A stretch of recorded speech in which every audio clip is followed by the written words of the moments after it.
John Daly in the news, presented by Miles Laboratories, makers of one-a-day brand multiple vitamins and Alka-Seltzer. What a sale. It brought plenty of customers and me a headache. I'm going to a drugstore for a glass of Alka-Seltzer. Have you ever tried it? It gives me speedy relief from a headache. I like Alka-Seltzer, and you will too. Here is Alka-Seltzer's award-winning reporter, John Daly. Republican politics. A note of impatience is straining party harmony tonight, and the impatience is best typified in the person of Senate GOP leader William F. Noland.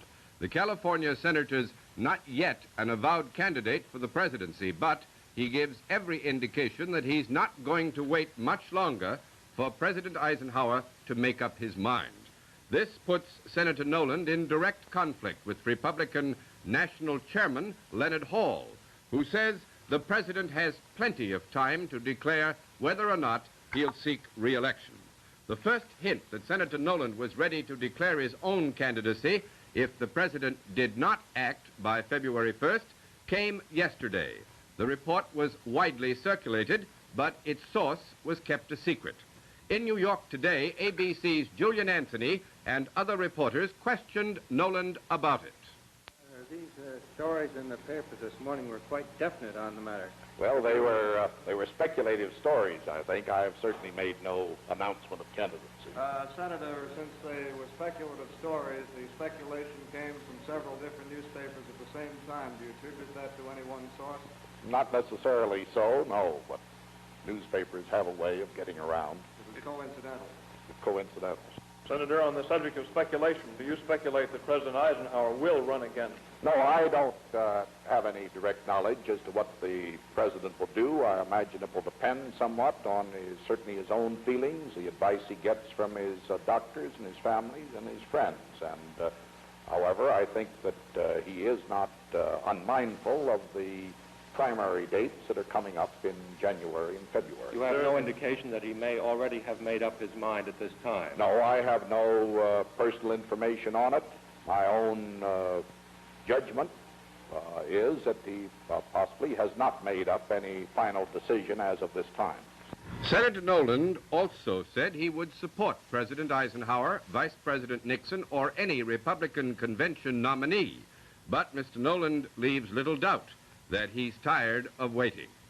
In Washington, still urging patience, is Party Chairman Leonard Hall, interviewed by reporter Charles Schutt. Well, I have stated in the past many times that I don't think the date of the president's decision is important, and I haven't changed my mind. Sir, as chairman of the National Republican Party and therefore the head of all Republicans, do you feel that this will, this delay, if there is one, will hurt chances of the Republicans in '56 should the president not decide to run? Well, may I say this, that I wouldn't make any statement if I thought it would hurt the Republican Party or its chances.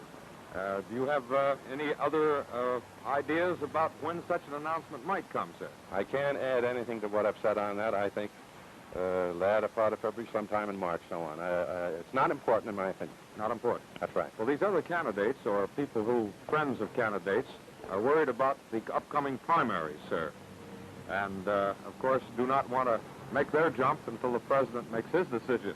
And I wondered if you thought that was creating any sort of dissension in the party or causing any problems. Not at all. I don't think it's important. I can't add anything to what I've said. And you still think the president will run, providing he feels like it? I can repeat again what I said up in Gettysburg. I think he will be a candidate if he feels he's able. Senator Noland's insistence on an early statement of the president's intentions found support today from the new president of the National Association of Manufacturers, Cola G. Parker. Mr. Parker said the president should give other possible candidates sufficient time to enter state primaries. Senator Noland, in an address before the NAM convention, rapped as yielding to Russia the administration's acquiescence to the plan which would admit 18 new countries to the United Nations, 5 of them communist. The highlight of the NAM convention, however, was a debate between Labor's George Meany and Industry's Charles Sly, Jr. Mr. Meany argued for understanding by industry. He said he'd never been involved in a strike himself, was for the profit system, and that labor and industry had so much in common. No problem really was insoluble. Mr. Sly called for a 5-point code of conduct between labor and industry, its major points being to permit workers to join or reject a union as they choose, and to keep politics out of labor management relations. The Eisenhower administration and the farm problem. A closer look at this phase of the news in just a minute. One-a-day brand multiple vitamin tablets solve a teenage problem. Hi, Mom. I did it this year. I made the team. Oh, that's wonderful, son. I sure feel better, and the coach said I did a lot better, too. I'm going to tell Jim I made the team. I'm so glad I insisted that he take one-a-day vitamins every day. Like many teenagers, he used to eat in a hurry, and then only the foods he liked. And that can result in a vitamin shortage, one of the common causes of a pepless, too-tired feeling. That's why one-a-day vitamins are so important. The Eisenhower administration today tackled the dual problems of sagging farm prices and the resulting mounting criticism of Republican agricultural policies. President Eisenhower and the cabinet devoted a lengthy session at Camp David to planning an election year farm program. ABC White House correspondent Bryson Rash has the picture story. It was cold and snowy in the Catoctin Mountains today for the long cabinet session devoted principally to the farm problem. Later, Secretary of Agriculture Benson said he hopes the program he outlined in Denver will be broadened. This program included the $400 million soil bank plan. He disclosed that the president will send a special message to Congress on the farm situation, this in addition to the State of the Union message, which will have a farm section in it. Secretary Benson also appealed to farmers to cut down on next spring's pig production to improve the market, which is now about $7 a hundred under last year. Back in Washington, Secretary of Agriculture Benson greets a young farmer, Donald Hale of Clinton, Wisconsin. The purpose of Donald's visit to the nation's capital is to offer his championship pig to President Eisenhower. Donald raised this pig, and the Swine Growers Council bought it for Ike. It all fits in with the current pork promotion campaign. Mr. Benson explains the president will sample some very tasty cuts from the pig. I'm very happy to receive the barrel as a gift from the Swine Growers Council and from you as a present to President Eisenhower. He asked me to express his appreciation. I saw him just about an hour ago, or 2 hours ago, up at cabinet meeting at Camp David. Do you want to taste some of the choice cuts from this animal, and the balance of it will go to charity hospital right there in the center. Now back to John Daly in New York. The first award of the trustees of Colonial Williamsburg, Virginia, for outstanding achievements in advancing basic principles of liberty and justice has been awarded to Britain's Sir Winston Churchill. Presentation of the silver town crier bell, symbol of the award, came at a London dinner in which Sir Winston first proposed a toast to his old colleague, President Eisenhower. My lords and gentlemen, the President of the United States. This is President of the United States.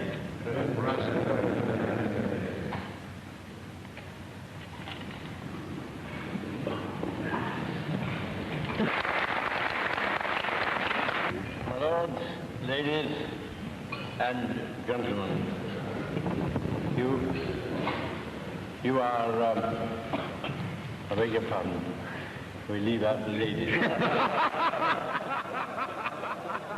I am honored by the award which the Williamsburg trustees have made to me, and I'm glad indeed to be the first to receive it. And the fact that you should give your first award to one who is a British subject establishes an even higher and wider level than those bounded by nationality. I am, however, by blood, half American. The words you have inscribed upon it are inspiring. Its silver tone is gentle, and I shall ring it. I can assure you, whenever I feel there is duty to be done. The holiday season and Hanukkah, the Hebrew festival of lights, when Jews the world over exchange gifts. This all began at sundown tonight. Hanukkah lasts 8 days through December 17th and is marked in Israel by a special ceremony. Each year, on the eve of the holiday, a team of young boy runners carries a lighted torch by relay the length of the land from Modin, the birthplace of Judah Maccabeus, the hero of the holiday, to the Temple of Jerusalem. Begun in daylight, the race goes on into the night with the relay runners carrying the torch symbolizing the gaining of their freedom and the Jewish festival of freedom. As the runners arrive at the Temple of Jerusalem, the holiday commemorating the Maccabean victory over the Syrians, who sought to abolish Judaism 2,000 years ago, really begins. The runner moves forward to the menorah, the candelabra with 8 candles signifying the holiday. The torch of freedom, lighted for Hanukkah, the Jewish festival of freedom. The United Nations, another wrangle over disarmament today, with Russia charging President Eisenhower's aerial inspection plan, as we outline it, doesn't clearly show what our next move will be. Another UN move, nationalist China again threatened today to upset the package plan to admit 18 Soviet and Western Bloc nations to the United Nations. The Security Council test may come tomorrow. In just a moment, people, places, and things. Looks like they're coming home from the big game. That can be a lot of fun. So can that after-the-game party. And having fun is good for you. But look at her. She doesn't feel good enough for fun. After a rough day, when a headache, upset stomach, or general achiness keeps you from having fun, take Alka-Seltzer, the medicine that's so refreshing. Action in the glass changes Alka-Seltzer tablets into a relief-giving liquid. This is the form your system can use most easily and naturally. Action in the glass supercharges Alka-Seltzer with lively bubbles. This soothing liquid speeds relief. Action in the glass makes Alka-Seltzer easy to absorb immediately. For refreshing relief, you'll like Alka-Seltzer. Enjoy the fun that's so good for you. When you need effective relief of headache, upset stomach, or achiness, take Alka-Seltzer, the medicine that's so refreshing. People, places, and things. Washington. The Senate Anti-Monopoly Subcommittee today heard from a General Motors dealer who called himself happy and prosperous. Lester Makerson, a GM dealer from Minneapolis, protested that the hearings have distorted GM dealer relationships. The draft. The Army has issued a February call for 6,000 men, the lowest figure since the Korean War. Chicago. Middleweight champ Bobo Olson weighed in at 159 1/4, and challenger Sugar Ray Robinson at 159 3/4. All this weighing in, of course, the preliminaries to their title bout to be held tonight. That's it. This is John Daly speaking for Alka-Seltzer. Good night and a good tomorrow. John Daly in the News has been presented by Miles Laboratories, makers of Alka-Seltzer and many other fine pharmaceutical products.